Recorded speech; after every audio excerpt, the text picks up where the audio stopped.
கோவையில் உள்ள தமிழ்நாடு வேளாண் பல்கலைக்கழகத்தில் மாணவர் சேர்க்கைக்கான கலந்தாய்வு தொடங்கியது. இதுகுறித்த விரிவான தகவல்களை தருகிறார் செய்தியாளர் சுதீஷ்.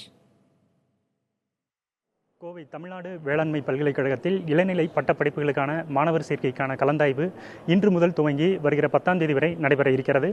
மொத்தம் தோட்டக்கலை, வனவியல், உணவு பதப்படுத்துதல், வேளாண்மை உள்ளிட்ட 13 பட்டப்படிப்புகளுக்கான இந்த கலந்தாய்வில் மொத்தமாக 2600 இடங்கள் இந்த ஆண்டு பூர்த்தி செய்யப்பட இருக்கிறது.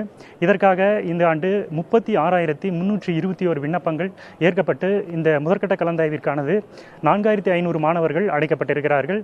இந்த முதற்கட்ட கலந்தாய்வில் இந்த 2600 இடங்கள் பூர்த்தி செய்யப்படாத பட்சத்தில் இந்த மாதம் 25ஆம் தேதி மீண்டும் 2ஆம் கட்ட கலந்தாய்வானது நடைபெற்று இந்த இடங்கள் பூர்த்தி செய்யப்பட இருக்கிறது.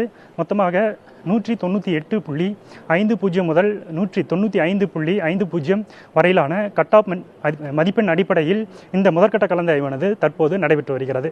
புதிய தலைமுறைக்காக கோவையிலிருந்து ஒளிப்பதிவாளர் தீபனுடன் சுதீஷ்.